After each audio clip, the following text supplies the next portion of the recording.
Bonjour et bienvenue. Dans cette vidéo, nous allons présenter les mécanismes généraux de la TVA. Nous verrons les impacts pour les entreprises ainsi que pour les consommateurs. Et enfin, nous verrons dans un dernier point la comptabilisation de la déclaration de la TVA mensuelle ainsi que de son règlement.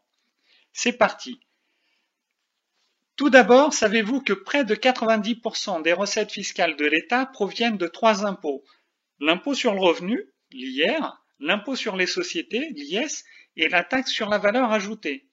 La TVA représente à elle seule plus de la moitié des recettes fiscales de l'État, pour vous indiquer son importance. La TVA est également un impôt dit indirect, contrairement à l'impôt sur le revenu qui est un impôt direct. La TVA vient frapper la consommation des biens et services. Cet impôt est à la charge du consommateur, mais son système de collecte est délégué aux entreprises.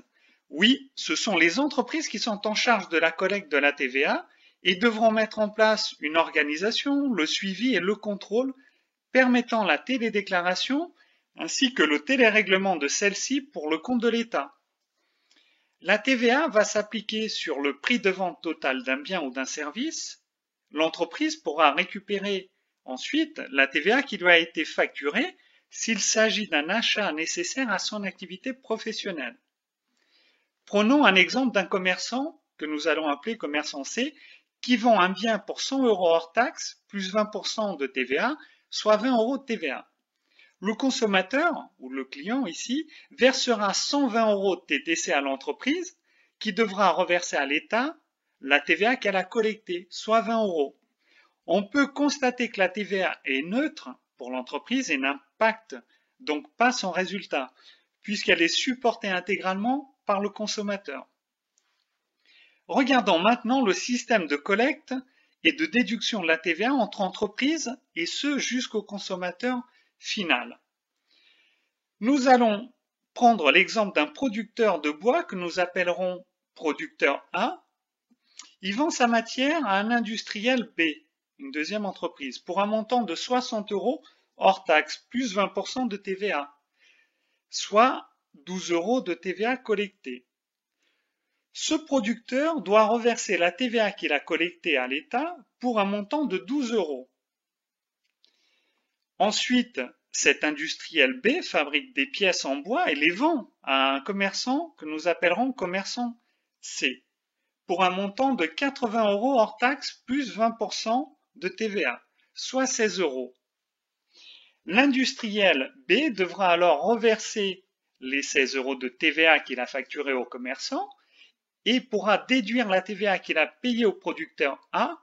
En définitive, il ne versera que le solde de 4 € correspondant à la différence de TVA collectée, 16 € lors de la vente, et la TVA déductible de 12 € au moment de l'achat.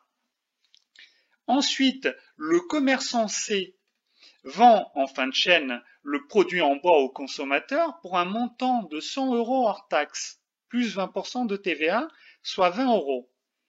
Il devra reverser à l'État la TVA qu'il a facturée, donc de 20 €, sous déduction de celle qu'il a payée à son fournisseur, l'industriel B, pour 16 €. Il ne versera en définitive, lui aussi, que 4 € à l'État.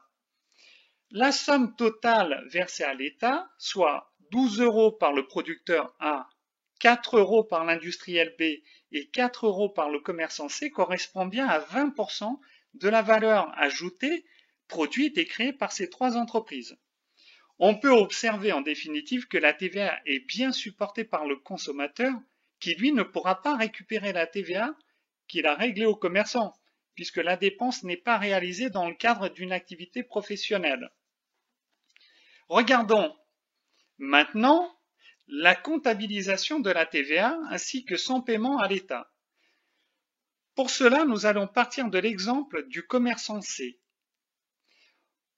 On constate tout d'abord la TVA déductible, comptabilisée au moment de l'achat pour un montant de 16 € et la TVA collectée, comptabilisée au moment de la vente pour un montant de 20 €.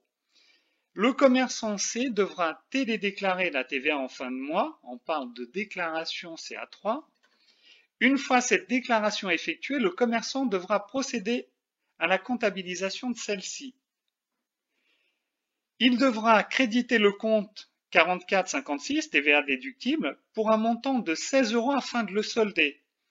Il devra débiter le compte 44,57 TVA collecté pour un montant de 20 € afin de le solder également.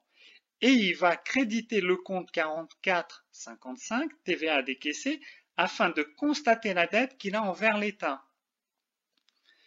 Enfin, le commerçant devra comptabiliser dans un deuxième temps le règlement de la TVA. Pour cela, il va débiter le compte 44,55 TVA à décaisser pour le solder et créditer le compte 512 banque qui diminue à hauteur du règlement de la TVA, soit 4 € dans notre exemple.